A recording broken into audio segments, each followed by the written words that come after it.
How's it going, guys? I looked high, I looked low. I could not find a video on assembling a Master XL locker onto a work center in a hutch. So I figured I'd jump on here and make one.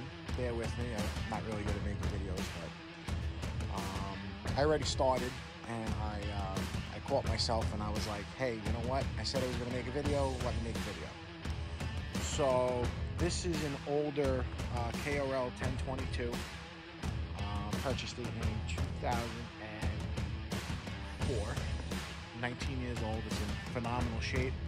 Been paid off for a very long time. I don't wrench in a shop setting anymore. I'm on the road. I have a service truck at work, and this is my house box. I keep, basically duplicates of everything here because I don't take my service truck home. So without further ado, let's get into the meat and potatoes of this. I will start by, we're gonna look at the locker real quick.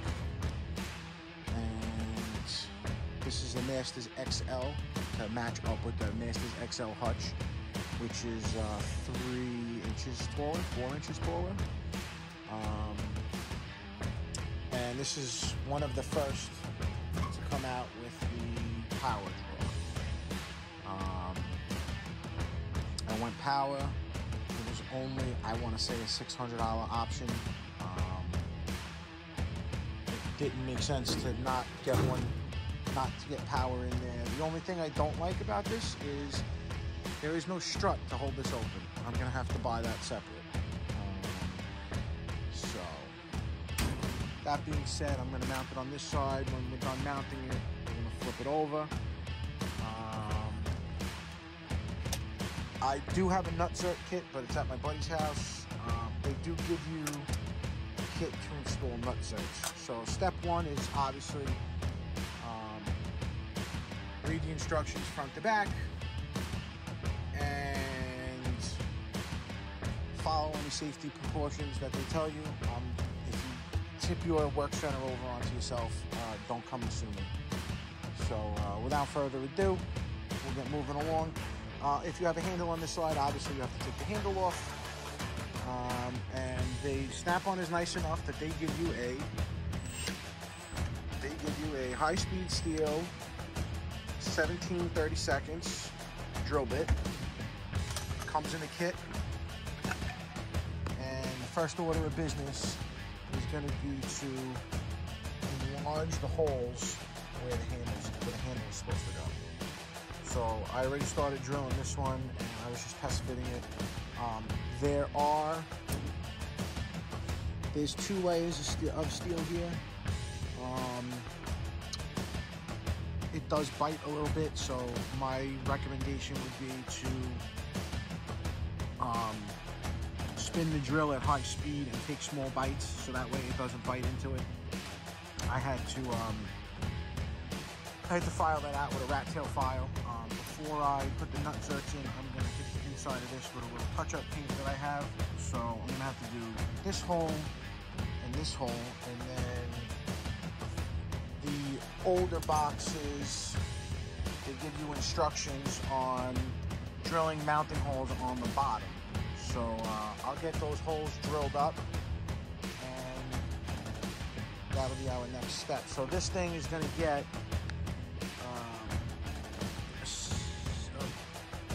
set of hardware on the bottom, 4 bolts in the middle, and then 2 more up top, which are going to screw into these holes at the top of the hutch. So I'm gonna get those holes drilled up.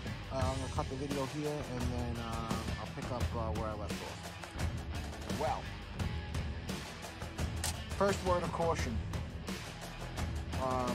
get yourself either a grade 8 bolt or use a nutsert tool, because you'll be disappointed in the hardware that the factory sends you. I'm lucky that it's snapping there. Would have had a lovely rest of the day. So basically the way their tool works is they give you a little nutsert tool. You just use 2 wrenches and it slides over like that. And obviously that's too short, but it threads into the nutsert, and as you tighten it, it pulls that like a rivet and expands it onto the sheet metal. So, all right, moving on. I don't think those are going anywhere. And I think the next thing I'm going to do is I'm going to drill the holes on the bottom. All right, so I'm just going to give you a little rundown. They give you the mounting, they give you a diagram, but I figured I would just explain it real quick in case guys are visual and they don't really like reading like I do. So you're gonna go 8 inches from the front, all right, and then from there I pull the line, go 13, a total of 21, and that's 13 inches on center, and then you're gonna drill your hole 1 inch and 1/8. That's right there by my thumb.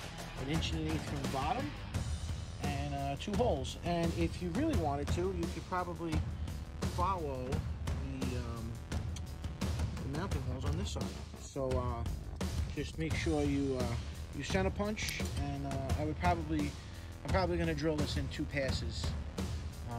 And then after I get that drilled, I'm going to pop some touch-up paint in the holes, and then I think we are possibly ready to move this bad boy over and start lining everything up. So, all right, let's get after it.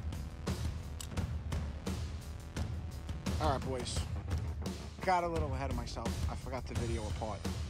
So these have a full piano hinge that runs alongside one of the doors. You know, that gives you the left or the right. They do have slotted keys on the piano hinge, so I have to reverse the door. Honestly, even if you were putting the doors are set up, the lockers are set up from the factory to open, I guess you would say this would be open left, so I got to go open right. Even if it was facing the right way, I'm here by myself putting this thing together. If you were in a shop doing it, maybe you had an extra set of hands.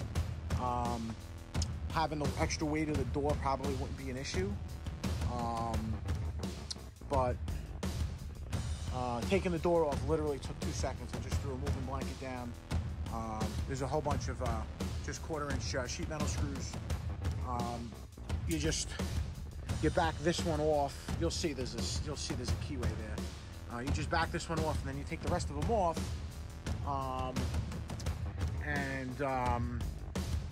that holds the weight of the door, and then you could, pop the door off. So, that being said, I don't know if it's just the slope of my driveway or if the directions are telling the truth. I did end up having to jack up my roll kit. I put a piece of cribbing underneath it. I had to jack it up about 1 1/4 inch or so. Make sure your casters are locked, and make sure your drawers are locked. The last thing you want to do is flip your toolbox over while you're putting another component on. So, there are 6 bolts that hold this in. Flashlight. So in here you got 1/4-20s are up here, and if you don't have a hutch, you're not going to have to worry about those. Then in here, it's kind of hard to do. Then in here you'll see the larger one, and then 1/4-20. This larger one is the bolt that we put the nutsert into the old handle hole. So when I got cut off a little bit. So I was explaining these 2 pieces of hardware, these 2 bolts. I got these bolts in. They all got started, and Now this is a little exaggerated, but because the roll cab had come up and the way it was sitting on the pallet, the top of the locker was sitting like that. So I jacked this up and I was able to get one of the 3/8 bolts. I got this one started, and I went like a third of the way in just as a little placeholder. And then I went around to this side, and then what I was able to do is take the locker and close the gap. And then I was able to get the rest of the hardware in. I started getting the other hardware together, and then what happened was it got tight. So I didn't want to snap any hardware and have to deal with that headache. So I kind of had to sit back and reassess. So in my situation, I was able to put my hand up here and be able to feel that the locker was actually sitting now the locker was sitting higher than the cab. So I'm like, So I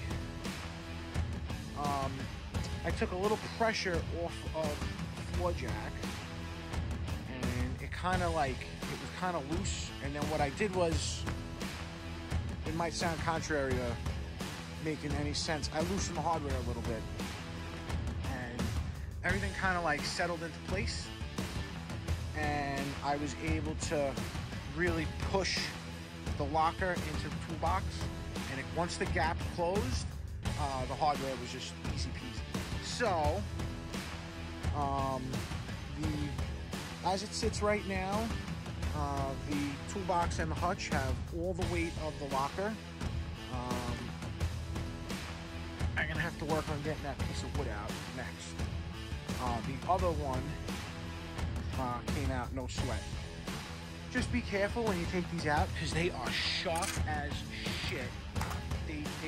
They must use scraps, stainless steel scraps. They must have them bent in the fabrication shop. So yeah, I'm gonna figure out a use for them. I'm gonna repurpose those brackets. I paid for them, so might as well, right? So, all right, I'm gonna work on getting the pallet out and putting the casters on. And I think I have to get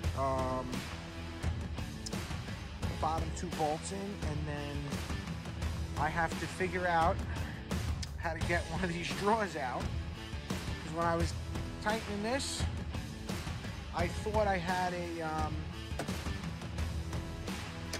I thought my locking extension was locked, and it wasn't, and I lost the magnetic 1/4-inch socket.